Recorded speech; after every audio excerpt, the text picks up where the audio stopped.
Welcome back. आज आपण बनवणार आहोत मस्तपैकी चमचमीत अशी सोयाबीनची भाजी. त्यासाठी आपण इथे वाटण घेतलेलं आहे.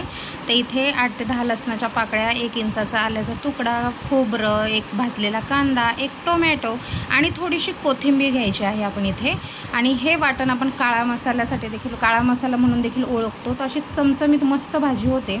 तर अशा प्रकारे आपण हे वाटण घ्यायचं आहे. मी स्क्रीनवरती तुम्हाला डिटेल्स देईल की आपण काय प्रमाणात काय कोणते जिन्नस घेतले आहे. तर आता आपण अशा प्रकारे सोयाबीन घेतले आहे, ज्याला आपण सोयाबीन चंक म्हणतो, सोयाबीन वडी म्हणतो. तर ते घ्यायचे आहेत आणि त्याच्यामध्ये थोडंसं कोमट पाणी टाकून थोडंसं भिजवून घ्यायचं आहे. आणि छान भिजले गेल्यानंतर आपण त्याच्यातलं पाणी काढून घेणार आहोत. तर आपण आता इथे कढई गरम करून घेतली आहे. 2 ते 3 पळी आपल्याला जेवढा म्हणजे गरज आहे तेलाचे तेवढं तेल घ्यायचं आहे. काही कमी घेऊ शकतो, जास्त. त्याच्यामध्ये जिरे मोहरी टाकून घ्यायचे. ते तडतडले की आपण इथे हळद टाकलेली आहे अर्धा चमचा, घरगुती मसाला टाकला आहे 2 चमचे, थोडीशी बेडगी मिरची पावडर टाकलेली आहे आणि मी किचन किंग मसाला इथे वापरलेला आहे, तो टाकून घ्यायचा आहे. आणि इथे जे वाटण आपण काढलेलं आहे, जे कांदा, टोमॅटो, खोबरं, आलं, लसूण, कोथिंबीर, ते वाटून मी इथे घेतलं आहे छान बारीक. आणि ते याच्यामध्ये टाकून आता हा आपण मसाला छान परतून घ्यायचा आहे. पाहू शकता तुम्ही, छान आता परतून घ्यायचा आहे. बिलकुल पाणी टाकायचं नाही आहे, थोडंसं मीठ टाकायचं आहे. याने मसाला जो आहे, जो आपल्याला शिजवायचा आहे, तो छान शिजला जातो लवकर.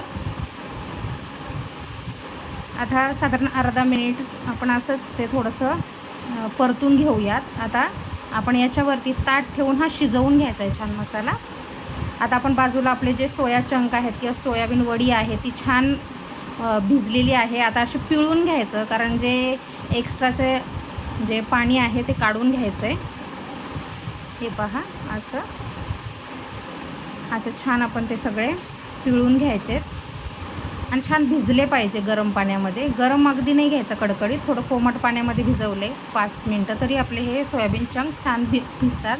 आता आपण मसाला पाहूया. पहा, तेल बाजूला झालेलं आहे, म्हणजे छान शिजलं आहे. आता याच्यामध्ये आपण हे सोयाबीन वडी टाकून देऊया. अगदी झटपट होणारी आणि चमचमीत मस्त अशी, म्हणजे जे नॉनव्हेज खात नसेल त्यांच्यासाठी अगदी चिकनची भाजी जशी होते, म्हणजे चिकन ग्रेव्ही जशी होते तशी ही भाजी लागते. आता आपण हे थोडे परतले आणि गरम कडकडीत पाणी याच्यामध्ये टाकलं, कारण तरी यायला हवी आपल्या भाजीला छान. आता हे छान मिक्स करून घेतलं आणि आपल्याला ग्रेव्हीमध्ये जितकं पाणी हवं आहे तितकं पाणी आपण याच्यामध्ये टाकून घ्यायचं आहे, कारण शिजण्यासाठी पण आपल्याला पाणी लागणारच आहे. तर हे पहा, अशी उकळी आलेली आहे. आपण मसाला शिजवून घेताना मीठ टाकलेलं आहे, तर नंतर आपण तसं चेक करून घ्यायचं की मीठ आणखीन लागणार आहे का. आता आपण गॅस कमी करायचा आहे आणि झाकून हे जे सोयाबीन आहे ते शिजू द्यायचे. पाहू शकता, अशा छान उकळीमध्ये होतात ते आणि खूप छान लागते ही भाजी आणि खूप पौष्टिक आहे. प्रोटीन सोर्स आहे हा एक. तर अशा प्रकारे आपली ही चिकनसारखी असणारी सोयाबीनची चमचमीत काळ्या मसाल्याची रस्सा भाजी तयार आहे. हे पहा, आता ही अशी मी एका प्लेटमध्ये सर्व करून घेतली आहे. पाहू शकता, अगदी छान भाताबरोबर, भाकरीबरोबर, चपाती पोळीबरोबर खूप छान लागते. तर आजची रेसिपी तुम्हाला कशी वाटली नक्की कमेंट करून सांगा आणि चॅनलला लाईक, शेअर, सबस्क्राईब करायला विसरू नका. तर अशाच नवनवीन रेसिपींसाठी रुचकर आईच्या हातचं चव मायेचे या चॅनलला सबस्क्राईब करायला विसरू नका. धन्यवाद. चला तर